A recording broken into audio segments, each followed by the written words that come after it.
وبركاته. الحمد لله رب العالمين والعاقبة للمتقين والصلاة والسلام على نبينا محمد وعلى آله وصحبه أجمعين. أما بعد، اللهم لا سهل إلا ما جعلته سهلا وأنت تجعل الحزن إذا شئت سهلا وما توفيقي إلا بالله عليه توكلت وإليه أنيب. الحمد لله, সকল প্রশংসা গুণগান একমাত্র আল্লাহ তাআলার জন্য, যিনি সমস্ত নাম এবং গুণাবলীর একমাত্র অধিকারী। সে মহান আল্লাহ সুবহানাহু ওয়া তাআলার প্রশংসা জ্ঞাপন করে তার শেখানো ভাষায় বলছি আলহামদুলিল্লাহ। সালাত এবং সালাম করছি আমাদের রাসূলের উপর, যার উপর আল্লাহ রাব্বুল আলামিন সর্বশ্রেষ্ঠ কিতাব আল কোরআনুল কারীম, যা হচ্ছে কালামুল্লাহ, আল্লাহ তাআলার কালাম, আল্লাহ তাআলা নাজিল করেছেন সেই রাসূলের উপর পড়ি সাল্লাল্লাহু আলাইহি ওয়াসাল্লাম। সম্মানিত দিনী ভাইরা, পৃথিবীর যে যেখানে অবস্থান করছেন, আপনাদেরকে স্বাগত জানাচ্ছি মদিনা মুনাওয়ারা থেকে। আমি শেখ সাদি বিন আব্দুর রশিদ। আমাদের নিয়মিত অনুষ্ঠান আলহামদুলিল্লাহ, আমরা ইসলামী সেন্টারে প্রতি শুক্রবার মাগরিবের নামাজের পর আমরা দিন নিয়ে আলোচনা করে থাকি, দিন শিখে থাকি। আলহামদুলিল্লাহ, লাইভের মাধ্যমে আপনারা বিভিন্ন জায়গা থেকে আমাদের সাথে অংশগ্রহণ করেন। আল্লাহ তাআলা আমাদের সবাইকে যেন দ্বীনের জ্ঞান দান করেন, আমিন। আমরা আল্লাহ রাব্বুল আলামিনকে জানার চেষ্টা করছি। গত সপ্তাহে আমরা আল্লাহ রাব্বুল আলামিনের নামের অর্থ নিয়ে আলোচনা করেছিলাম যে আল্লাহ এই নামটির অর্থটা কি। তো আমরা আজকে বলতে চাই যে আল্লাহ রাব্বুল আলামিনের ইবাদতের মধ্যেই সত্যিকার অর্থে বান্দার জন্য সৌভাগ্যশীলতা রয়েছে। আমাদের দুনিয়ার জীবনে সৌভাগ্যশীলতা সাআদা আরবিতে বলা হয়, আখিরাতে সৌভাগ্যশীলতা সাআদা কিসের মধ্যে? আল্লাহ রাব্বুল আলামিনের দাসত্বের মধ্যে, আল্লাহর গোলামের মধ্যে। কারণ এই দুনিয়ার মালিক আল্লাহ সুবহানাহু ওয়া তাআলা, আখিরাতের মালিক আল্লাহ সুবহানাহু ওয়া তাআলা। এই দুনিয়ার সৃষ্টিকর্তা আল্লাহ তাআলা, আখিরাতের সৃষ্টিকর্তা হচ্ছেন কে? আল্লাহ সুবহানাহু ওয়া তাআলা। এজন্য তার গোলামের মধ্যেই এই সৌভাগ্যশীলতা, সুখ, শান্তি, সমৃদ্ধি, আনন্দ, নিরাপত্তা এবং আমাদের জন্য সুন্দর জীবন নিহিত আছে আলহামদুলিল্লাহ। এজন্য তার ইবাদত আমাদেরকে করতে হবে। তো আমরা গভীরভাবে যদি আল্লাহ রাব্বুল আলামিনকে বুঝতে পারি, তাহলে তার ইবাদত করা আমাদের জন্য সহজ হবে ইনশাআল্লাহ। তো আমি আপনাদেরকে আল্লাহ রাব্বুল আলামিনের পরিচয়টা সুন্দর করে তুলে ধরবার চেষ্টা করব, যাতে করে আমরা আল্লাহ তাআলার ইবাদতের মধ্যে আমাদের জীবনকে ব্যয় করতে পারি। আল্লাহ যেন সেই তৌফিক দান করেন, আমিন। কারণ আল্লাহ রাব্বুল আলামিনকে আপনি যেইভাবে বুঝবেন, যেইভাবে আপনি তাকে জানবেন, যত বেশি জানবেন ঠিক তত বেশি আল্লাহ তাআলা আপনাকে তৌফিক দিবেন, আপনাকে সাহায্য করবেন, আপনার সাথে অনুরূপ সুন্দর ব্যবহার করবেন আলহামদুলিল্লাহ। যদি আল্লাহ সম্পর্কে আপনার জ্ঞানের গভীরতা খুবই কম থাকে, জ্ঞানের স্বল্পতা থাকে, তাহলে অনেক ক্ষেত্রেই আপনি সৌভাগ্যশীলতার সেই চরম শিখরে উন্নত অবস্থানে পৌঁছতে পারবেন না, কারণ আপনি আল্লাহ সম্পর্কে জানেন না। আর যদি না জানেন, তাহলে তিনি আপনার সাথে ভালো ব্যবহার করবেন না, আপনাকে সাহায্য করবেন না, কারণ আপনি তাকে চেনেন না, সেও আপনাকে চিনবে না। এই হলো বিষয়টা। এই জন্য আল্লাহ তাআলা কাফিরদের ব্যাপারে বলছেন বালহুম কওমুন আমুন, তাদেরকে আল্লাহ আযাব দিয়েছেন। কেন আযাব দিয়েছেন? বালহুম কওমুন আমুন, কারণ তারা হচ্ছে অন্ধ সম্প্রদায়, আল্লাহকে চিনে নাই, বুঝে নাই। এই জন্য আল্লাহর সাথে তাদের কোনো সম্পর্ক নাই, তাই আল্লাহ তাদেরকে জাহান্নামের আযাব দিবেন এবং দুনিয়াতে তাদেরকে বিভিন্নভাবে আযাব দিয়ে শেষ করে দিয়েছেন, নাউজুবিল্লাহ। তাহলে আল্লাহ রাব্বুল আলামিনকে জানার বিষয়টি আমাদের শরীয়তের সবচেয়ে গুরুত্বপূর্ণ বিষয়। সুতরাং ইবাদতের মধ্যে, দাসত্বের মধ্যে যেহেতু সৌভাগ্যশীলতা, সফলতা, আমাদের জন্য মুক্তি, সুন্দর জীবন, আখিরাতে মুক্তি এবং জান্নাত, অতএব সেই আল্লাহ তাআলাকে জানা উচিত। আল্লাহ তৌফিক দান করুক, আমিন। আল্লাহ রাব্বুল আলামিন এই যে নামটি তার আল্লাহ, এই নামের মধ্যেই রয়েছে মূল বিষয়টি। এই নামের অর্থটা কি? যুল উলুহিয়াতি আলা খালকিহি আজমাইন, যে সকল সৃষ্টিকুলের ইবাদতের দাসত্বের একমাত্র মালিক। আল্লাহ নামের অর্থটা কি বলুন? আল্লাহু যুল খুলুকিয়াতি যুল উলুহিয়াতি আলা খালকিহি আজমাইন। আল্লাহ তাআলা সকল বা সৃষ্টিকুলের সকল ইবাদতের একমাত্র মালিক। তো এই যে বিষয়টি, আল্লাহ তাআলা সকল সৃষ্টিকুল বা সমস্ত মাখলুকাত তারা যে ইবাদত করবে, এই ইবাদতের একমাত্র মালিক আল্লাহ। এর মানে সবাই আল্লাহ তাআলার দাস, সবাই আল্লাহ তাআলার গোলাম। তাহলে আল্লাহ এই নামটার মধ্যে রয়েছে আল্লাহর পরিচয়। যে তিনি কে? তিনি হচ্ছেন ইবাদত পাওয়ার অধিকারী।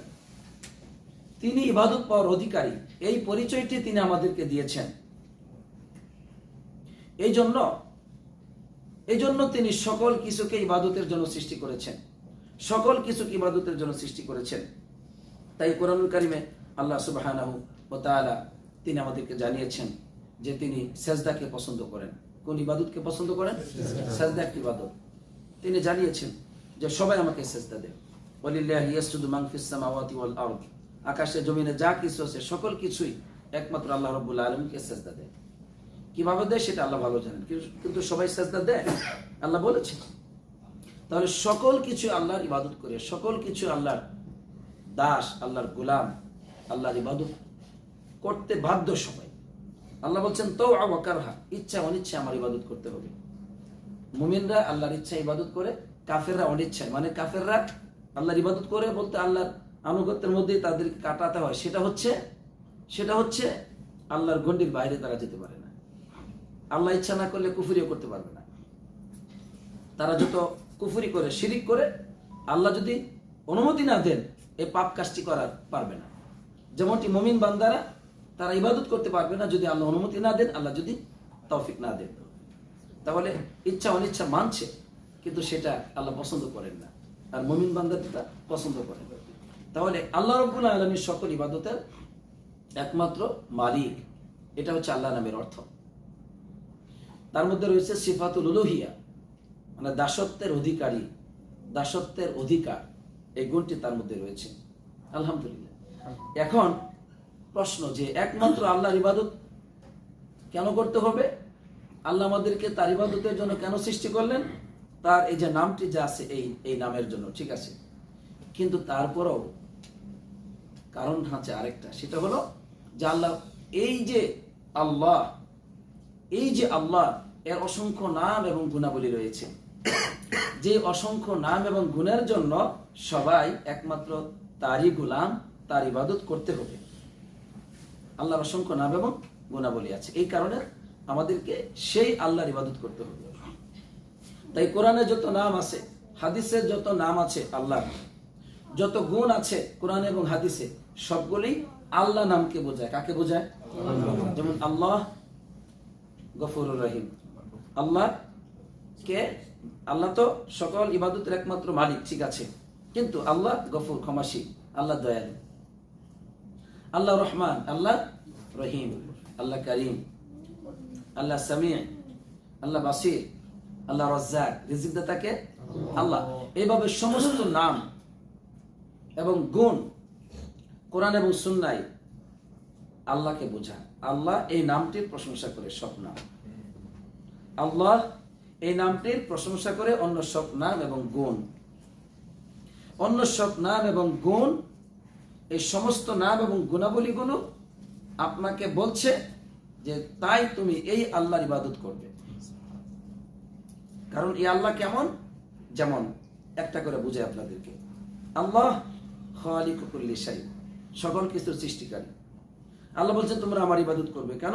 ইয়া আইয়ুহান নাস উবুদু রাব্বাকুমুল্লাযী খালাকাকুম, হে মানব জাতি তোমরা তোমাদের ওই রবের গোলামি করো যিনি তোমাদেরকে সৃষ্টি করেছেন। তাহলে ইবাদত কেন করবেন আল্লাহর? বলুন, যেহেতু আল্লাহ তোমাদেরকে সৃষ্টি করেছেন। এজন্য আল্লাহ বলছেন ওমা খালাকতুল জিন্না ওয়াল ইনসা ইল্লা লিয়াবুদুন, আমি জিন এবং মানব জাতিকে সৃষ্টি করেছি কিসের জন্য? একমাত্র আমার ইবাদতের জন্য। দেখছেন, আল্লাহ খালেক, যেহেতু তিনি খালেক, যেহেতু সকল কিছুর সৃষ্টিকর্তা একমাত্র আল্লাহ, তাই আপনি কোন নবী রাসূলের ইবাদত করতে পারবেন না। আপনি কোন ফেরেশতার, কোন জিনের, কোন মৃত বস্তুর, কোন পাহাড় পর্বতমালার, কোন মানুষের ইবাদত আপনি করতে পারবেন না। ইবাদত করবেন কার? আল্লাহ। কারণ আল্লাহ সৃষ্টিকর্তা। আল্লাহ সুবহানাহু ওয়া তাআলা আমাদেরকে তিনি তওবা করতে বলেছেন তার কাছে। কার কাছে? আচ্ছা, তওবা আমরা তার কাছে করব। কেন করব? তওবা করা হচ্ছে ইবাদত। তওবা করা কি? ইবাদত। আল্লাহ তাআলা বলছেন যে ওয়াতুবু ইলাল্লাহি জামিআন আইয়ুহাল মুমিনুনা লাআল্লাকুম তুফলিহুন, হে মুমিনগণ তোমরা সকলে আল্লাহর কাছে তওবা করো, তাহলে তোমরা সফলকামী হতে পারবে। সুবহানাল্লাহ। আমাদের প্রত্যেকের জীবনে যার যে পরিমাণ তওবা থাকবে আল্লাহর কাছে, ওই পরিমাণ সফলকামী হতে পারবে। যত বেশি আল্লাহর কাছে ক্ষমা প্রার্থনা করবেন। তওবা মানে ফিরে আসা, পাপের কাজ পরিত্যাগ করে আল্লাহর দিকে ফিরে আসা। হারাম উপার্জন করতেন, এখন করবেন না, হালাল করবেন, দেখবেন জীবনে রিজিকে বরকত কেমন হয়। সুবহানাল্লাহ। মিথ্যা কথা বলতেন, এখন আর বলবেন না, সত্য কথা বলবেন, দেখবেন কোনো কিছু হবে না আপনার জীবনে, আল্লাহ বাঁচাবেন। তাহলে আল্লাহ তাআলা আপনাকে তওবা করতে বলেছেন, কারণ তওবা করা ইবাদত। আর তওবার একমাত্র এই তওবা পাবেন কে? আল্লাহ। আপনি কার দিকে ফিরে যাবেন? আল্লাহর দিকে। এটা ইবাদত, কারণ তিনি আল্লাহ, তিনি ইবাদতের অধিকারী একমাত্র, তাই তাকে তার কাছে তওবা করবেন। কিন্তু আবার তিনি আরেকটা কথা বলছেন, আমি তাওয়াব, আমি তওবা কবুলকারী। তিনি আত-তাওয়াব, তিনি তওবা কবুলকারী। আবার শুধু কবুলই করেন না, তিনি আবার তওবার তৌফিক দানকারী। সুবহানাল্লাহ। তাওয়াব নামের দুটো অর্থ হয়। কয়টি অর্থ হয়? একটা হলো তাওয়াব, তওবা কবুলকারী, আর তাওবা মানে অধিকারে তওবা কবুলকারী, রাতে দিনে সকাল সন্ধ্যা। আপনার রমজান মাস আসা লাগবে না তওবা কবুলের জন্য। এখন গুনাহ করছেন, এখনই ক্ষমা চাবেন, ক্ষমা করে দিবেন। রাতের বেলা গুনাহ হয়েছে, দিনে ক্ষমা চাবেন, ক্ষমা করে দিবেন। দিনে গুনাহ হয়েছে, রাতে ক্ষমা চাবেন, নীরবে নিস্তব্ধে আল্লাহ ক্ষমা করে দিবেন। তাওয়াব তিনি, রাত দিন সর্বদাই তিনি অধিকারে তওবা কবুল করেন। সুবহানাল্লাহ। আর তিনি তৌফিক দানকারী, মানে আপনি যখন পাপ করার পর যখন আপনি তওবা করতেছেন, এর মানে এটা আপনার ক্ষমতা না, আল্লাহ আপনাকে দয়া করে তওবা করার তৌফিক দান করলেন। সুবহানাল্লাহ। এটা হচ্ছে তাওয়াব না। তাই পৃথিবীতে আল্লাহ যাদেরকে তৌফিক দিবেন না, তারা তওবা করতে পারবে না। তাহলে তওবাকে আল্লাহ পছন্দ করেন। ইন্নাল্লাহা ইউহিব্বুত তাওয়াবিন, আল্লাহ তওবাকারীদেরকে ভালোবাসেন। তওবা করা ইবাদত। এইজন্য আপনাকে আমাকে তওবা করতে বলেছেন, কারণ তিনি তাওয়াব। এখন তওবা কেন করবেন? কারণ তাওয়াব হচ্ছেন আল্লাহ। তাওয়াবকে আল্লাহ তাআলা তাওয়াবুর রহিম। আল্লাহ তাআলা কে? আল্লাহ তাওয়াবুর রহিম। তাওয়াব হচ্ছেন আল্লাহ, মানে ওই যে যুল উলুহিয়াতি আলা খালকি আজমাইন, যিনি সকল এই সৃষ্টিকুলের একমাত্র ইবাদতের অধিকারী, ওই আল্লাহ তওবা কবুলকারী, ওই আল্লাহ তওবার তৌফিক দানকারী। সুবহানাল্লাহ। তাওয়াব, আবার তাওয়াব শুধু বলেন না, তাওয়াবুর রহিম বলেছেন। কি বলেছেন? রহিম। রহিম মানে অতি দয়ালু। রহিম মানে যার মধ্যে রহমা আছে। রহমা মানে দয়া। এই যে আমরা যত নিয়ামত পেয়েছি, এগুলো সব তার রহমতের কারণে পেয়েছি। কেন পেয়েছি? কাফের মুশরিকরা এত সুখ শান্তি, এত নিয়ামতের মধ্যে আছে, তারা এত দুনিয়া নিয়ে উপভোগ করছে, মজা নিচ্ছে, এটা কেন? রহমতের জন্য। এখন এই যে তিনি রহমতের একমাত্র অধিকারী, তো তিনি রহিম, তিনি অতি দয়ালু। এর মানে যখন আপনি তওবা করবেন, তখন তিনি আপনাকে দয়া করবেন। আপনাকে দয়া করে তওবা করার আগে যে আপনার উপর আযাব ছিল, সেটা উঠিয়ে নেবেন। আপনার যে জীবনে সম্পত্তিতে লোকসান হয়েছে, আপনার সম্মান মর্যাদায় ক্ষতি হয়েছে তওবা করার আগে পাপ করার কারণে, এগুলো সব আল্লাহ রহমত করে, আল্লাহর দয়া দিয়ে সব বিপদ দূর করে দিয়ে সুখ শান্তিতে আপনার জীবনকে পরিপূর্ণ করে দিবেন। আলহামদুলিল্লাহ। তো এইভাবে আল্লাহ তাআলা আমাদেরকে তিনি তার নাম এবং গুণাবলী দিয়ে আমাদেরকে বুঝিয়েছেন। আলহামদুলিল্লাহ।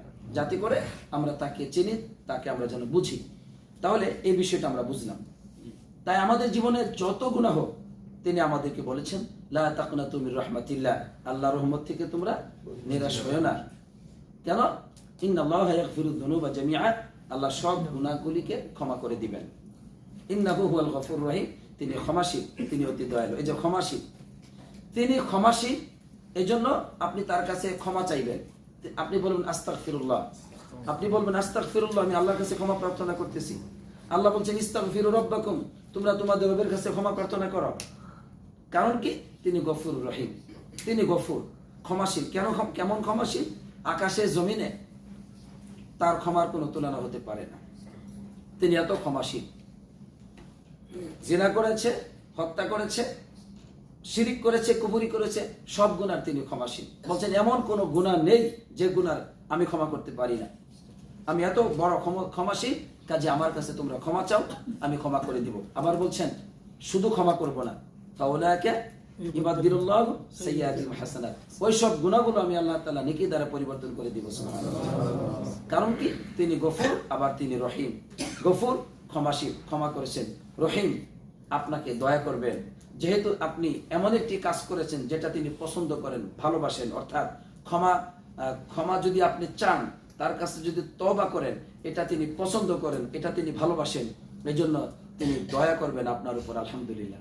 দয়া করে আপনার পারিবারিক যে সমস্যা, স্ত্রীর সাথে দ্বন্দ্ব সমাধান করে দিবেন, ভাই ভাইয়ের দ্বন্দ্ব সমাধান করে দিবেন, কফিলের সাথে দ্বন্দ্ব আল্লাহ সমাধান করে দিবেন, আপনার ব্যবসা বাণিজ্যে বড় ধরনের লস খেয়েছেন, আল্লাহ সেটা সমাধান করে দিবেন। এরকম বিভিন্ন রকম বিপদ মুসিবতে বান্দারা পৃথিবীতে আক্রান্ত হয়। আল্লাহ রাব্বুল আলামিন সবই জানেন, আল্লাহর ইচ্ছা ছাড়া কোনো কিছু হয় না। তো যখনই আপনি তওবা করবেন, ক্ষমা প্রার্থনা করবেন, তখন দয়া করে এইভাবে আপনাকে সুন্দর জীবন দিবেন। আলহামদুলিল্লাহ। সম্মানিত ভাইরা, অতএব এই কোরআনুল কারীমে যত ইবাদতের কথা আল্লাহ তাআলা বলেছেন, সমস্ত ইবাদতের একমাত্র কারণ হচ্ছে এই যে আমরা আমাদেরকে সৃষ্টি করেছেন তার ইবাদতের জন্য, এবং তিনি হচ্ছেন আল্লাহ। তিনি আল্লাহ যুল উলুহিয়াতি আলা খালকিহি আজমাইন। তিনি সকল মাখলুকাতের উপর, সকল সৃষ্টি জগতের উপর তিনি হচ্ছেন ইবাদতের একমাত্র অধিকারী। এই জন্যই তিনি আমাদেরকে ইবাদতের জন্য সৃষ্টি করেছেন। এবং আমরা তার ইবাদত কেন করব? এক নাম্বার, একমাত্র তিনি হচ্ছেন ইলাহ। একমাত্র এই সিফাতুল উলুহিয়া, গোলামি এবং দাসত্বের অধিকার, এই গুণটি একমাত্র তারই। গোলামি এবং দাসত্ব পাওয়ার অধিকারের এই গুণটি, এই হকটি, অধিকার একমাত্র তার। এই জন্য আমরা একমাত্র তারই গোলামি করব, এখানে শেষ না। আবার তিনি অসংখ্য নাম এবং গুণাবলীর অধিকারী। তাই যত ইবাদত আছে তার কাছে। আমরা যদি বলি যে সেজদা কার জন্য দিব? আল্লাহর জন্য। কেন? কারণ তিনি একমাত্র ইবাদতের হকদার। তিনি আমাদেরকে সৃষ্টি করেছেন, তিনি আমাদেরকে রিজিক দিচ্ছেন, এই জন্য আমরা তাকে সেজদা দিব। এমনি ভাবে আমরা দোয়া করব কার কাছে? আল্লাহর কাছে। কারণ আল্লাহ বলছেন, আমি সামিউদ দুআ, আমি দোয়াকে শ্রবণকারী, আমি শুনি। আমার শোনা কারো মতো নয়। আমি পৃথিবীর সব মানুষের কথা শুনি, সমস্ত প্রাণীদের কথা শুনি, কারণ আমি সবাইকে সৃষ্টি করেছি। তারা যা বলে আমি সামিউদ দুআ, আমি সবার দোয়া শুনি। অতএব দোয়া আমার কাছে করবে। তোমরা মুহাম্মদ সাল্লাল্লাহু আলাইহি ওয়াসাল্লামের কাছে দোয়া করবে না তার মৃত্যুর পরে, কারণ তিনি তার জীবদ্দশাতেও সাহাবায়ে কেরামদের সকল প্রার্থনার একমাত্র দায়িত্ব তিনি ভার গ্রহণ করেননি, তাকে দেওয়া হয়নি যে সমস্ত সাহাবাগণ তোমার কাছে বলবে, তুমি আবার আমার কাছে বলবে না। নবীজি শিখাই দিয়েছেন, তোমরা উদউ রাব্বাকুম, তোমরা তোমাদের রবকে ডাকো, তোমাদের রবকে ডাকো। আল্লাহ তাআলা, আল্লাহ নবী এটা শিখিয়েছেন, ওয়াইদা দাউতা ফাদউল্লাহ, যখন তুমি দোয়া করবে আল্লাহর কাছে করবে। নবীজি কোনোদিন বলেন না তোমরা আমার কাছে কি বলবে, আমার কাছে কি বলবে। দেখেন তাওহীদ না জানলে কি হয়। এখন সাহাবাগণ তার জীবদ্দশাতে আল্লাহর কাছে দোয়া করতেন। এক অন্ধ সাহাবা আসছেন, অন্ধ, দোয়া চাইতে আসছেন। নবীজি বলছেন যে মানে আমি তোমার জন্য দোয়া করব, ঠিক আছে, তুমি ওযু করে আসো। তো এখন বিষয়টা হলো, দোয়া চেয়েছেন, সবাই চাবে, কেউ কেউ চেয়েছেন এবং তিনি দোয়া করেছেন, তবে সবাই তার কাছে দোয়া চাননি, বরং তিনি সবাইকে বলছেন তোমরা দোয়া করো। আর এখন মৃত্যুর পরে দিন ভিন্ন হয়ে গেছে। কি? যে সব মানুষ মদিনাতে এসে নবীজির কাছে বলবেন, কারণ আপনি যদি আপনি আল্লাহকে ডাকেন আপনি গুনাহগার, আপনার দোয়া আল্লাহ কবুল করবেন না। আরে গুনাহগার, আপনি পাপী, পাপী বলেই তো আপনি ক্ষমা চাইবেন, আর ক্ষমা চাইলে আল্লাহ বলছেন ইন্নাল্লাহা ইউহিব্বুত তাওয়াবিন, ওই ক্ষমা প্রার্থনাকারীদেরকে, তাওয়াবিন যারা তওবাকারীদেরকে আল্লাহ ভালোবাসেন। সুবহানাল্লাহ। আর আমাদেরকে বলা হচ্ছে গুনাহগার, তোমার দোয়া শুনবে না। মানুষের মতো আল্লাহ না, একবার কষ্ট দিলে সারা জীবন মনে রাখে মানুষ, আল্লাহ তো মানুষ নাকি? নাউজুবিল্লাহ। কিভাবে বলে আপনি গুনাহগার, পাপী, আপনাদের কথা শুনবে? ওই যে মারা গেছে আল্লাহওয়ালা, আল্লাহর ওলি মারা গেছে, তার গুনাহ নাই, পাপ নাই, মাসুম বেগুনাহগার, মাসুম বেগুনাহগার। আল্লাহ নবী বলেন কুল্লু বনি আদম খাত্তাউন, সমস্ত আদম সন্তান ভুল করে, গুনাহগার, পাপিষ্ট, আর যে তওবা করে সে উত্তম। তাহলে এই মাসুম বেগুনাহগার বলে ফেললো, এরা বলে গুনাহ করে নাই, তাহলে মৃতদের কাছে গিয়া চাও। এভাবে করে আমাদেরকে শিরকের দিকে ডাকা হয়। আল্লাহর কোনো শরীক নাই ভাই, আল্লাহর কোনো শরীক নাই। আল্লাহ বলছেন আস্তাগফিরু রাব্বাকুম, গুনাহগার, তোমরা সবাই গুনাহগার, আল্লাহর কাছে ক্ষমা চাও। এটা আল্লাহ শিখিয়েছেন। অতএব আমরা ক্ষমা চাইব কার কাছে? আল্লাহর কাছে। নবীদের কবরে গিয়ে তাদেরকে বলবো ইয়া রাসূলুল্লাহ আপনি আমাকে maaf করে দেন, হে খাজা বাবা মাইনুদ্দিন maaf করে দাও, আল্লাহকে বলো আল্লাহ যেন maaf করে দেন। এগুলো ইসলাম না ভাই। এগুলো কিছু কিছু হুজুরদের ইসলাম, যারা কোরআন পড়ে নেয়, হাদিস পড়ে নেয়, তাওহীদ পড়ে নেয়, সুন্নাহ পড়ে নেয়, শুধু বেদাতি বই পুস্তক পড়ে জ্ঞান অর্জন করছে, বেদাতি হুজুরের কাছ থেকে, পথভ্রষ্ট আলেমের কাছ থেকে জ্ঞান অর্জন করেছে। সে এই সমস্ত শিরিক, বেদাত এগুলো করে, সে আল্লাহর মানুষ আল্লাহর দিকে আহ্বান না করে আল্লাহর কথা বলে হুজুরের দিকে, ওই পীরের দিকে, মৃত পীর, ওই কবরের দিকে আপনাকে ডাকবে, নাউজুবিল্লাহ। নবীজির সুন্নাহ বাদ দিয়ে আপনাকে বেদাতের দিকে রচনা করা, মানুষ রচনা করেছে এমন ইবাদতের দিকে ডাকবে। তো এই পথে যাওয়া যাবে না। তাহলে আমরা ডাকবো কাকে? আল্লাহ। কারণ আল্লাহ বলছেন উদউনি, তোমরা আমাকে ডাকো। কেন? আস্তাজিব লাকুম, আমি তোমাদের ডেকে সাড়া দিব। কারণটা কি? আমি মুজিব। আল্লাহ বলছেন আমি মুজিব, আমি বান্দার ডাকে সাড়া দানকারী। সুবহানাল্লাহ। আল্লাহ বলছেন আমার নাম হলো মুজিব। মুজিব আল্লাযী ইউজিব, যিনি জবাব দেন, ডাকলে সাড়া দেন। এজন্য আল্লাহ বলছেন উদউনি আস্তাজিব লাকুম, আমাকে ডাকো আমি সাড়া দিব। আল্লাহ শুনেন না?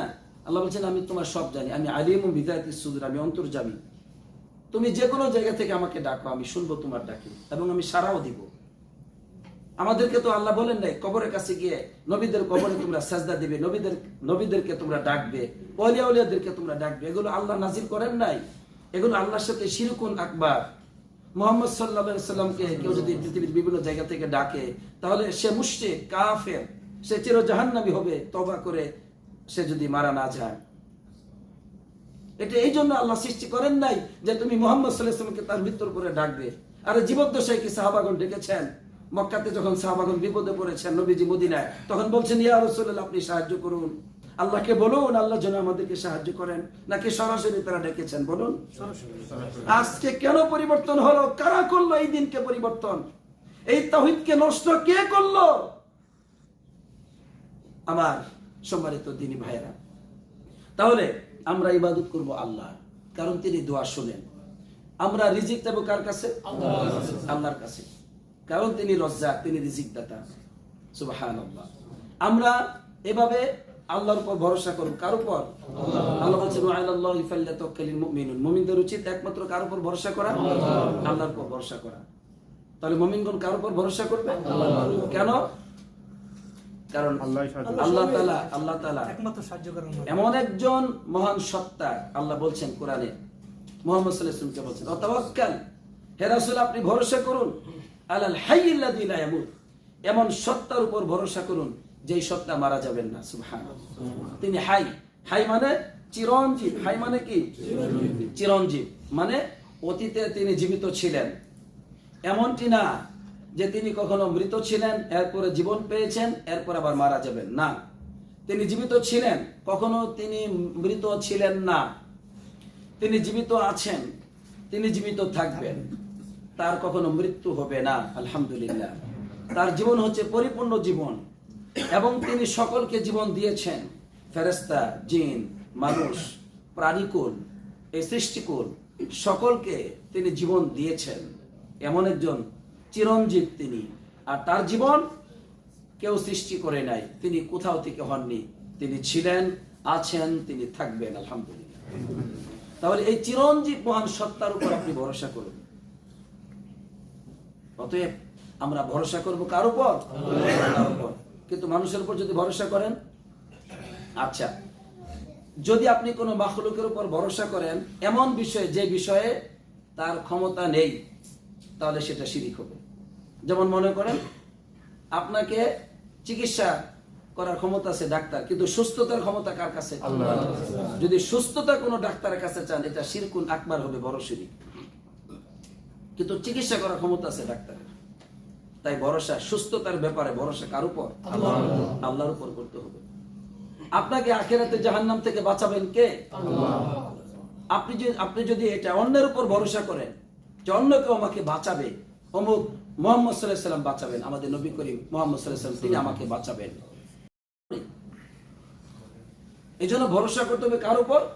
আল্লাহ সুবহানাহু ওয়া তাআলার উপর আপনাকে ভরসা করতে হবে, অন্য কারো উপর ভরসা করা যাবে না। কারণ এই ব্যাপারে আবারও বলছি, যেই ব্যাপারে আল্লাহ ছাড়া অন্য কারো ক্ষমতা নেই, এই ব্যাপারে একমাত্র আল্লাহর উপর ভরসা করতে হবে। অন্য কারো উপর ভরসা করলে সেটা কি হবে? শিরকুন। শুধু শিরক না, শিরকুন আকবার। আচ্ছা, আর মানুষ যেই ব্যাপারে ক্ষমতাশীল, যেমন একজনকে দায়িত্ব দিলেন আমার কোম্পানিটা দেখে রাখবে, আমার সন্তানগুলো দেখে রাখবে, আমার ব্যবসা বাণিজ্য দেখে রাখবে, অথবা তুমি এই কাজটা তুমি করে আসবে, এইভাবে মানুষকে বিভিন্ন দায়িত্ব দিলেন। এটাকে বলে তাওকিল, মানে দায়িত্ব দেওয়া। আর তাওয়াক্কুল না, ভরসা করে না, দায়িত্ব দেওয়া তাওকিল। আমার ব্যবসা বাণিজ্যের বিভিন্ন আমি লিডার দিয়ে দিলাম, যেটা ডিলারশিপ, তো এটা হলো তাওকিল, দায়িত্ব দেওয়া, এটা জায়েজ। কিন্তু এর উপর যদি আপনি মানে পরিপূর্ণ ভরসা করেন যে না সে পারবে, তাহলে সেটা শিরকুন আসগর হবে। কি হবে? কারণ এটা দেখা যাচ্ছে, মানে একজন ডাক্তার চিকিৎসা করবে, একজন ড্রাইভার গাড়ি দিয়ে মক্কায় নিয়ে যাবে, সে ভালো পারে, ভালো চালাতে পারে, এভাবে বিভিন্ন দায়িত্বশীল মানে যারা কাজে দক্ষ পারবে, তার উপর আপনি দায়িত্ব দিতে পারেন। কিন্তু পরিপূর্ণ ভরসা যদি তার উপর করেন যে অবশ্যই পারবে, সে পারবেই, এরকম যদি মনে করেন, মানে যেখানে মনে করতেছে সে স্বয়ং সম্পূর্ণ, সে ক্ষমতাশীল, তাহলে সেটা শিরকুন মানে মানে আসগর হয়ে যাবে। এটা কারণ এটা যদিও তার ক্ষমতা আছে, তারপর মানুষ হিসেবে তার একটা দুর্বলতা আছে, এই জন্য এত পরিপূর্ণতার মধ্যে তাকে দেওয়া যাবে না। পরিপূর্ণ ভরসা করবেন কার উপর? তাহলে এখন ভালো করে বুঝেন, যেই ব্যাপারে মানুষের কোনো ক্ষমতা নাই এমন সব ব্যাপারে মাখলুকের উপর ভরসা করলে সেটা কেমন শিরিক হবে? আর যেই ব্যাপারে মানুষের ক্ষমতা আছে, একজন মনে করেন মিস্ত্রি, সে ইঞ্জিনিয়ার, আপনার গাড়ি ঠিক করতে পারে, আপনার কম্পিউটার ঠিক করতে পারে, আপনি তার উপর ভরসা করতে পারেন যে না ও ঠিক করে দিবে। কিন্তু পরিপূর্ণ ভরসা সে পারবেই এরকম 100% যদি করে ফেলেন যে তার যে অভিজ্ঞতা, তাহলে সেটা শিরকুন আসগর হবে, বড় শিরিক হবে না। কারণ এই ব্যাপারে সে আসলে মূলত ক্ষমতা রাখে, আল্লাহ তাকে দিয়েছেন, যোগ্যতা আছে, কিন্তু তারপরেও পরিপূর্ণ ক্ষমতার অধিকারী সে নয়। পরিপূর্ণ ক্ষমতার অধিকারী একমাত্র কে? আল্লাহ সুবহানাহু ওয়া তাআলা। এই বিষয়গুলো আপনারা মনে রাখবেন। এইভাবে শিরকুন আকবার হয়, আবার শিরকুন আসগর হয়, এই পার্থক্যটা বুঝবেন। আচ্ছা, এরপরে আমি আপনাদের কাছে বলতে চাই যে আল্লাহ রাব্বুল আলামিনের এই ইবাদতের মধ্যে রয়েছে আমাদের জন্য কি? একমাত্র সুখ, শান্তি, নিরাপত্তা, এই সব কিছু। কেন? দেখেন যে আল্লাহ রাব্বুল আলামিন মুহাম্মদ সাল্লাল্লাহু আলাইহি ওয়াসাল্লামকে বলছেন ওয়াসজুদ ওয়াক্তারি, তুমি সেজদা দাও আর নিকটবর্তী হয়ে যাও। সুবহানাল্লাহ। এর মানে সেজদা ব্যতীত, ইবাদত ব্যতীত আপনি আল্লাহর কাছাকাছি নিকটবর্তী হতে পারবেন না। আপনার সুন্দর চেহারা থাকতে পারে, অনেক ধন সম্পত্তি থাকতে পারে, আপনি খুব সুঠাম দেহের অধিকারী হতে পারেন, খুব বুদ্ধিমত্তার অধিকারী হতে পারেন, কিন্তু আল্লাহ নিকটবর্তী হতে হলে আল্লাহর গোলামি লাগবে। কি লাগবে? এটার জন্য আল্লাহ আপনাকে সৃষ্টি করেছেন। আচ্ছা, আল্লাহ নবী সাল্লাল্লাহু আলাইহি ওয়াসাল্লাম বলেছেন যে আকরাবু মা ইয়াকুনুল আবদু মির রাব্বিহি ওয়া সাজিদ, বান্দা যখন সিজদা অবনত থাকে তখন আল্লাহ তাআলা সবচেয়ে বেশি নিকটবর্তী হয়ে যায়। এজন্য সিজদা আমাদের জীবনে অত্যন্ত প্রয়োজন, কারণ এই সিজদা হচ্ছে ইবাদত। আল্লাহর কাছে সবচেয়ে প্রিয় ইবাদত হচ্ছে সিজদা। এজন্য নামাজ হচ্ছে সবচেয়ে প্রিয় ইবাদত, কারণ নামাজকে আল্লাহ পছন্দ করেন, কারণ এর মধ্যে সবচেয়ে বেশি তাদাল্লুল ওয়াল খুদু, বিনয় এবং নিজেকে তুচ্ছ-তাচ্ছিল্য করে আল্লাহর কাছে পেশ করার বিষয়টি সিজদার মধ্যে রয়েছে, নামাজের মধ্যে রয়েছে। এজন্য আল্লাহর কাছে সিজদা খুব প্রিয়। তাই আখিরাতে মুহাম্মদ সাল্লাল্লাহু আলাইহি ওয়াসাল্লাম আরশে আজিমের নিচে তিনি সিজদায় অবনত হয়ে যাবেন। কেন? যাতে করে আল্লাহ রাব্বুল আলামিন তাকে ওই যে সুপারিশের অনুমতি দেন। এটা কিন্তু সিজদার মাধ্যমে হবে, এমনি হবে না।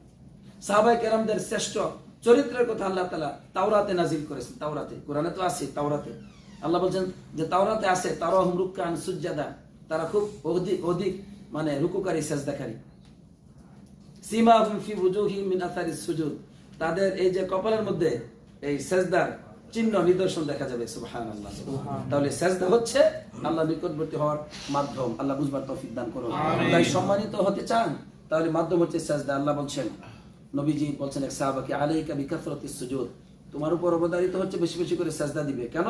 ফাইন্নাকা লান তাসজুদা লিল্লাহি সাজদা ইল্লা রাফা আল্লাহু বিহা দারাজা, তুমি আল্লাহকে একটা সাজদা দিবে, আল্লাহ তোমার মর্যাদা বাড়াই দিবেন। সুবহানাল্লাহ। এবং একটা সাজদায় শুধু মর্যাদা বাড়াবেন না, ওয়া হাত্তু আনকা বিহা খতিআ, তোমার একটা গুনাহ ক্ষমা করে দিবেন। সুবহানাল্লাহ। তাহলে গুনাহর ক্ষমা এবং সম্মান মর্যাদা পাওয়ার একমাত্র পথ হচ্ছে কি? সাজদা। আল্লাহ আমাদেরকে সেই সাজদা দেওয়ার তৌফিক দান করুন। আমিন। আচ্ছা, ফেরেশতাদের অনেক মর্যাদা। আল্লাহ বলছেন ফেরেশতাগণ বাল ইবাদুম মুকরমুন, তারা সম্মানিত বান্দা। এখন আল্লাহ নবী বলছেন আকাশের মধ্যে এমন হয়েছে যে মা ফিহা মাউদিউ আরবা আসাবি' ইল্লা ওয়া মালাকুন ওয়াদিউ জুবহাতিহি সাজিদান লিল্লাহ, যে আকাশের মধ্যে 4 আঙ্গুল পরিমাণ জায়গা নেই যেখানে ফেরেশতাগণ তারা তাদের কপাল রেখে আল্লাহর জন্য সেজদায় অবনত নেই। এমন আকাশ, এত বিশাল আকাশে 4 আঙ্গুল পরিমাণ জায়গা খালি নেই। সুবহানাল্লাহ।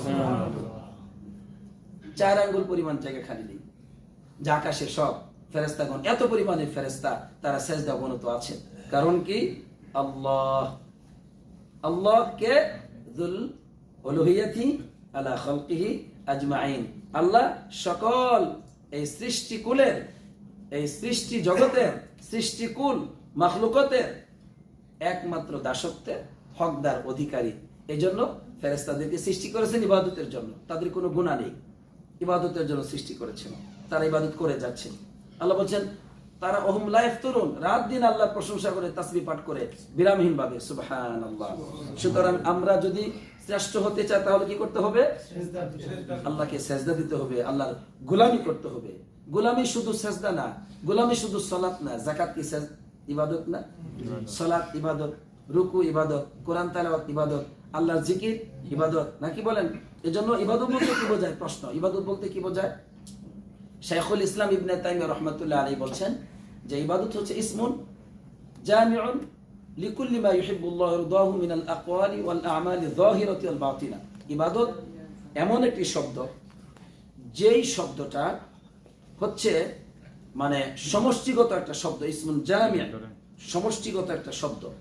অর্থাৎ যত কথা আছে, যত কর্ম আছে, প্রকাশ্য হতে পারে, অপ্রকাশ্য হতে পারে, প্রকাশ্য অপ্রকাশ্য যত কথাবার্তা আছে, যত কর্ম আছে, মা ইউহিব্বুল্লাহু ওয়া ইয়ারদাহু, যেই কথা কাজে আল্লাহ খুশি হন, আল্লাহ ভালোবাসেন, আল্লাহ সন্তুষ্ট হন, এই সকল কথা এবং কাজ, যে কোনো কথা, যে কোনো কাজ যা আল্লাহ ভালোবাসেন, সেটা প্রকাশ্যে হতে পারে, সেটা গোপনে হতে পারে, ওইটাই হচ্ছে ইবাদত। আলহামদুলিল্লাহ।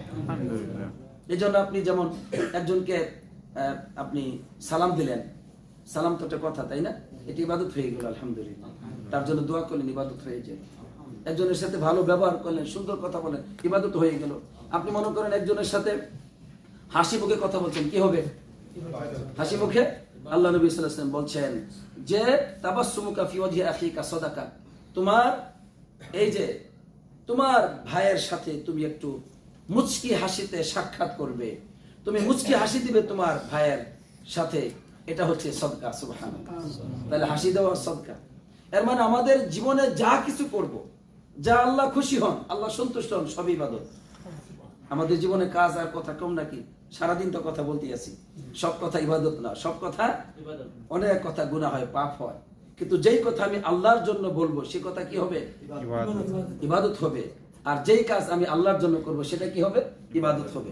আচ্ছা, এখন প্রশ্ন হচ্ছে যে যদি আপনি স্ত্রীর জন্য খরচ করেন, স্ত্রীর মুখে খাবার তুলে দেন, মহব্বত করে ভালোবাসে, তাহলে কি ইবাদত হবে? জি। আল্লাহ নবী সাল্লাল্লাহু আলাইহি ওয়াসাল্লাম বলছেন ইন্নাকা লান তুনফিকু নাফাকাতান তাবতাগি বিহা ওয়াজহাল্লাহ ইল্লা উজিবতা আলাইহা। দেখেন ইবাদত কি জিনিস, যে তুমি যে কোনো খরচ করবে, যে কোনো খরচ করবে এবং সেটা দ্বারা তুমি আল্লাহ সন্তুষ্টি চাও। কি চাও? আল্লাহ সন্তুষ্টি চাও, সেই কারণে তুমি সওয়াব পাবে। আলহামদুলিল্লাহ। সেই কারণে তুমি কি পাবে? সওয়াব পাবে। আলহামদুলিল্লাহ। এমনকি তুমি তোমার স্ত্রীর মুখে তুমি যে খাবার তুলে দাও, লুকমা তুলে দাও, এটার দ্বারাও তোমার কি হবে? সওয়াব হবে। আলহামদুলিল্লাহ। কিন্তু ওই লুকমাটা তুলে দিবেন কার জন্য? আল্লাহ যেন পছন্দ করেন, আল্লাহ যেন ভালোবাসেন, এই নিয়তে, আল্লাহ সন্তুষ্টির জন্য। এই জন্য রাসূলুল্লাহ সাল্লাল্লাহু আলাইহি ওয়াসাল্লাম বলছেন ইন্নাল মুসলিম ইযা আনফাকা আলা আহলিহি নাফাকা। একজন মুসলিম, হাদিসটি বুখারী মুসলিম আছে, একজন মুসলিম যখন তার আহলের উপর কোনো খরচ করে, ওহুয়া ইয়াহতাসিবুহা, এটা দ্বারা সে সওয়াব চায়। কি চায়? সওয়াব চায়। কানাত লাহু সাদাকা, তখন এটা তার জন্য সদকা হয়ে যায়। সুবহানাল্লাহ। তাহলে স্ত্রী সন্তানদের জন্য খরচ করলে কি হয়? এই যে প্রতি মাসে টাকা পাঠান, এই টাকা পাঠানোটা কি হয়? ইবাদত হয়। যদি মুসলিম, যদি ইয়াহতাসিবুহা, আল্লাহ নবী বলছেন, যদি এই মুসলিম খরচ করার সময় সে যদি নিয়ত করে আল্লাহ সন্তুষ্টি চায়, তাহলে সওয়াব হবে। তাহলে কি সর্বনাশটা করছেন? কত টাকা পয়সা পাঠাইলেন কিন্তু নিয়ত তো করেন নাই, তাই না? এই জন্য জ্ঞান অর্জন করতে হয়। কি করতে হয়? জ্ঞান অর্জন করতে হয়। এই কারণে যত কোরআন এবং সুন্নাহ জানবেন, তত আল্লাহকে জানবেন, বুঝবেন, তত দিনকে বুঝবেন, তত ইবাদতের মধ্যে অটল থাকতে পারবেন। দিনের সাথে সম্পর্ক থাকবে না, দুনিয়ার সাথে আপনি সবসময় সম্পর্ক রাখবেন। ব্যবসা বাণিজ্য, টাকা পয়সা, এটা সেটা, আপনি তো এগুলো থেকে বঞ্চিত হবেন, অবশ্যই বঞ্চিত হবেন। অবশ্যই ব্যবসা বাণিজ্যে তখন আপনি হালাল হারাম বুঝে চিন্তা করবেন না, অবশ্যই হারামে লিপ্ত হয়ে যাবেন, কারণ শয়তান তো আপনার দুশমন আছে, তাই না? আচ্ছা, তারপরে এখন প্রশ্ন হচ্ছে, খরচ করলেন, স্ত্রী সহবাস করলে কি সওয়াব হবে? দেখেন, আপনাকে আল্লাহ যে আপনাকে সৃষ্টি করেছেন তার গোলামির জন্য।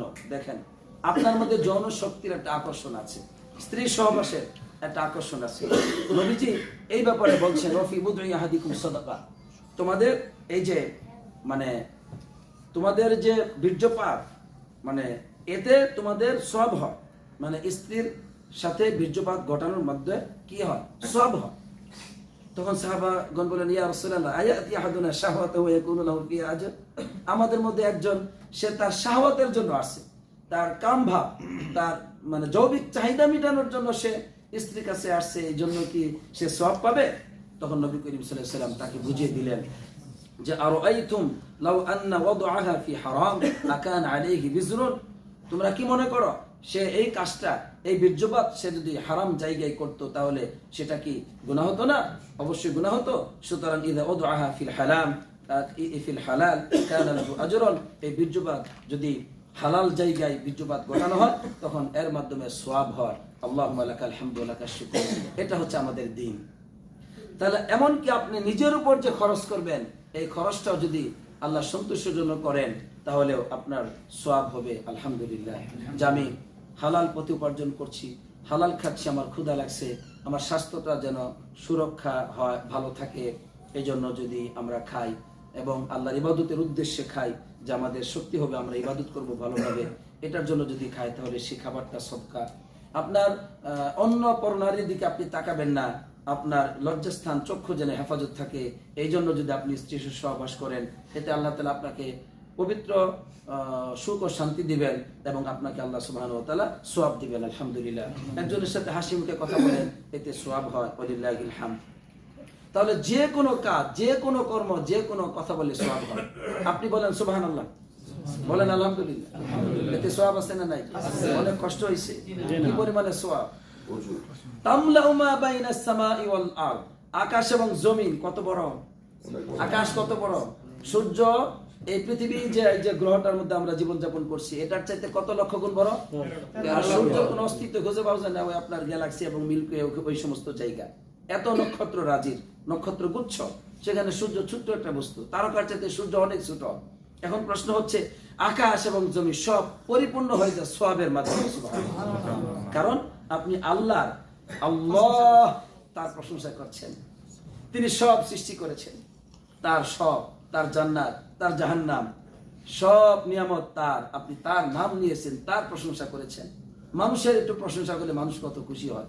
মানুষের জন্য একটু যদি মানুষ অনুগ্রহ করার পর যদি একটু প্রশংসা ভালো করে না করেন, পরে তো আর খেদমত দিবে না, তাই না? আর চা খাওয়াবে না, তো কিছুই না, সাধারণ।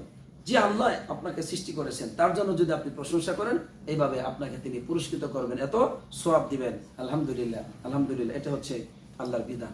আচ্ছা, আর দুটো হাদিস উল্লেখ করে আপনাদেরকে বুঝাই ইবাদত কাকে বলে। এই যে আপনারা কাজ করেন, মানুষ মানুষের সহযোগিতা করে না? আচ্ছা, অবশ্যই এটা একটা ভালো কাজ, আলহামদুলিল্লাহ। শুনেন, কত মানুষ কত সহযোগিতা করেন। দেখেন, আল্লাহ নবী সাল্লাল্লাহু আলাইহি ওয়াসাল্লাম বলছেন, সহিহ মুসলিমের হাদিস, লাকাদ রাআইতু রাজুলান ইয়াতাকাল্লাবু ফিল জান্নাতি ফি শাজারা, একটা বৃক্ষের কারণে আমি একজন ব্যক্তিকে দেখেছি জান্নাতে ঘোরাফেরা করতেছে। সুবহানাল্লাহ, একটা বৃক্ষ কি হয়েছে, কত আগা মিন যহরিত তরিক, রাস্তার উপর পড়ে আছে, রাস্তার উপর একটা গাছ কেটে দিয়েছে। কেন? কারণ তুদিন নাস, মানুষকে কষ্ট দেয়, মানুষকে কষ্ট দেয় একটা গাছ রাস্তা থেকে কেটে ফেলেছেন। এই জন্য নবীজি বলছেন, আমি তাকে জান্নাতে দেখেছি ঘোরাফেরা করতেছে। সুবহানাল্লাহ, কারণ সন্তুষ্টি কার ছিল? আল্লাহ সন্তুষ্টি ছিল। এই জন্য এটা হচ্ছে ইবাদত। এই ইবাদতের মাধ্যমে মানুষ একটা কষ্টদায়ক বস্তু, এই একটা গাছ কাটার মাধ্যমে কি পায়? জান্নাত পেতে পারে। সুবহানাল্লাহ। এর মানে নামাজ লাগে, নামাজের দরকারটা কি, তাই না? বাসি 60 বছর একবার তাকাইছি হয়ে গেছে। এইভাবে ভণ্ডদের ভণ্ডামিতে দেশ ধ্বংসস্তূপে পরিণত হয়েছে। নাউজুবিল্লাহ। দিন আজকে ক্ষতিগ্রস্ত হয়েছে। এই জন্য আমরা সম্মান নেই, সুখ নেই, শান্তি নেই, কিচ্ছু নেই, মনে করতেছি এই লোক আসলে বুঝি সুখ, এই যে সুখ, এই যে সুখ। গুড়ার দিন বিপদ আরো আসতেই থাকে। আচ্ছা, এরপরে খেয়াল করুন, তাহলে গাছ কেটে জান্নাত। এবার আসুন, আল্লাহ নবী সাল্লাল্লাহু আলাইহি ওয়াসাল্লাম বলছেন বনী ইসরাঈলের মধ্যে একটা ঘটনা, সেটা হলো বাইনামা কালবুন, একটা কালব ছিল, একটা কুকুর ছিল। কুকুর খুব তৃষ্ণার্ত, যেন সেই মানে কাদা ইয়াকতুলুহুল আতশ, তৃষ্ণার কারণে সে যেন মারা যাচ্ছে এই অবস্থা। তখন রাআতুহু ইদ রাআতুহু বাগিয়ুন মিন বাগায়া বনী ইসরাঈল, বনী ইসরায়েলদের জিনাকারিনী নারীদের মধ্যে একজন মানে সে দেখেছে এই কুকুরটাকে, তখন ওই মহিলাটি সে তার মোজা খুলে ওই কুকুরটাকে মানে পানি দিয়ে পানি পান করিয়েছে, ফাসাক্কাতহু, তাকে পানি পান করিয়েছে, ফাগুফিরা লাহা বিহি। কুকুর একটা নিকৃষ্ট প্রাণী, একটা খারাপ প্রাণী। পাত্রে একবার মুখ দিলে 8 বার ধোয়া লাগে, কয়বার? 7 বার হলো পানি দ্বারা, একবার মাটি দ্বারা, তাহলে ওই তার সমস্যাটা দূর হয়ে যায়, তার মধ্যে যে বিষ আছে সেটা দূর হয়ে যায়। এখন জিনাকারিনী নারী, অবশ্যই তার মধ্যে তাওহীদ ছিল, শিরক ছিল না। এখন কুকুরকে পানি পান করানোর কারণে আল্লাহ তাকে মাফ করে দিয়েছেন, সুবহানাল্লাহ। তাহলে কুকুরকে পানি পান করানো ইবাদত হয়। এখন আপনি যদি মানুষকে পানি পান করান, সুবহানাল্লাহ, এই যে অনেকে পানি দিয়েছেন, চিন্তা করেন না যে এটা কার জন্য করতেছি? আল্লাহর জন্য। এই যে চা খাওয়াচ্ছেন, খাচ্ছেন, আমরা সবসময় কর্ম করতেছি কিনা? আমরা তো কর্ম করতেছি, মেহমানদারি করতেছি, সালাম দিচ্ছি, কথা বলতেছি, জীবনই তো। আর এই জীবনটাই তো আল্লাহ সৃষ্টি করছেন ইবাদতের জন্য, সুবহানাল্লাহ। আপনাকে শুধুমাত্র মসজিদের ভিতরে ঢুকে ভাইরা কর্মচারীকে বলবেন তালা বন্ধ করে চলে যান, আমি দুনিয়ার সাথে সম্পর্ক নেই, এটা নাম ইবাদত? এই ইবাদত বুঝেছিলেন সুফিরা, এই জন্য গুহাতে বসবাস করছে। অমুক আল্লাহর ওলি 70 বছর গুহাতে ছিল, জঙ্গলে ছিল, তার মতো পচা মানুষ দুনিয়াতে নাই। ওইগুলি আমাদের হুজুররা পড়ে, ওইগুলি আমাদের এক শ্রেণী মুসলিম ভাই বোনেরা পড়ে তালিম করে 70 বছর জঙ্গলে ছিল। এই লোক ইবাদত করেছে। এই লোকের ইবাদতের মূল্য আল্লাহর কাছে কতটুকু আছে? জঙ্গলের ইবাদত, জঙ্গলের ইবাদত। কোন ইসলাম জঙ্গলের দিকে যেতে আপনাকে উদাত্ত আহ্বান করেছে? আমাদের নবী করিম সাল্লাল্লাহু আলাইহি ওয়াসাল্লাম জঙ্গলে চলে গেছিলেন, মক্কা নবতের আগে গিয়েছিলেন, নবতের পরে গিয়েছেন, দেখাতে পারবেন একদিন যে মক্কা শরীফে এত ঝামেলা, তাইফে এত ঝামেলা, দৌড় আবার সে হেরা গুহায় বসে থাকে। করেছিলেন না? যুদ্ধ করেছেন, বিবাহ করেছেন, সাহাবায়ে কেরামদেরকে দ্বীন শিখিয়েছেন, শহরে বসবাস করেছেন, বাজারে গিয়েছেন, বিধবাদের খেদমত করেছেন, রক্তাক্ত মানুষের সেবা করেছেন, মসজিদ নির্মাণ করেছেন, কত কি করেছেন। জঙ্গলে গিয়ে বসেছিলেন না? এগুলো ভ্রান্ত আকীদা, তাওহীদ বুঝে নাই, সুন্নাহ বুঝে নাই, এজন্য শিরিক করে বেদাত করে বুঝে না, কপাল পোড়ারা বুঝে না। আল্লাহ যেন আমাদেরকে হেদায়েত নসিব করেন, আমিন। তাহলে ইবাদত করতে হবে কিনা বলুন তো? তাহলে আল্লাহ এই নামটির মধ্যে কি আছে? ইবাদত রয়েছে। যে আমরা একমাত্র আল্লাহ ইবাদত করব, তিনি ইবাদতের অধিকারী।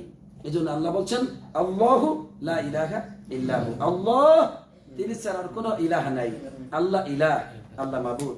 সম্মানিত দিনী ভাইরা, সুতরাং আমরা ইবাদত বুঝলাম যে কোনো কাজ, যে কোনো কর্ম, যে কোনো কথা আল্লাহর সন্তুষ্ট হন, খুশি হন, এই সমস্ত ইবাদত করা, এই সমস্ত কাজকর্ম করা, সেটা প্রকাশ্য হতে পারে, অপ্রকাশ্য হতে পারে। আপনি ভালো চিন্তা করলেন, এই জন্য নবীজি বলছেন যে ব্যক্তি একটা ভালো চিন্তা করলো, এই জন্য তার একটা সওয়াব দেওয়া হয়। আর কাজটা করলে 10, আর 10 থেকে নিয়ে 700 গুণ, ইলা দুআফিন কাসীরা, 700 গুণের চাইতে আরো অসংখ্য গুণে ওটা বাড়াই দেওয়া হয়। সুবহানাল্লাহ। দেখছেন, এটা হচ্ছে আমাদের দিন। কারণ আমাদের রব বলছেন তিনি রহমান, তিনি রহিম, তিনি এমন একজন সত্তা, যুর রহমা, রহমতের একমাত্র অধিকারী। আল্লাহ বলছেন রহমাতি ওয়াসিয়াত কুল্লা শাই, আমার রহমত সকল কিছুকে বেষ্টন করে নিয়েছে। এই জন্য আপনি যদি আলহামদুলিল্লাহ একটু ভালো কাজ করেন, এত খুশি হন। গুনাহ নিয়ত করলে কোনো গুনাহ লেখা হয় না, যদি বাস্তবে করেন তখন একটা গুনাহ করলে একটা গুনাহ লেখা হয়। এটা হচ্ছে আমাদের দিন। তাহলে এমন রবের ইবাদত করা উচিত কিনা বলুন তো? তাহলে একমাত্র ইবাদত করব কার? আল্লাহ। সাজদা দিব কাকে? ভয় করব কাকে?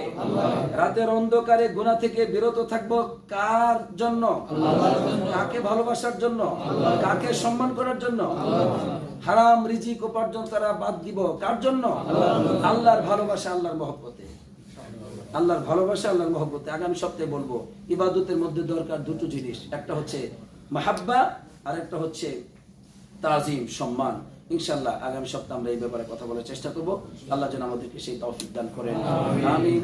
আসসালাতু ওয়াসসালামু আলা নবিয়িনা মুহাম্মদ ওয়া আলা আলিহি ওয়া সাহবিহি আজমাইন।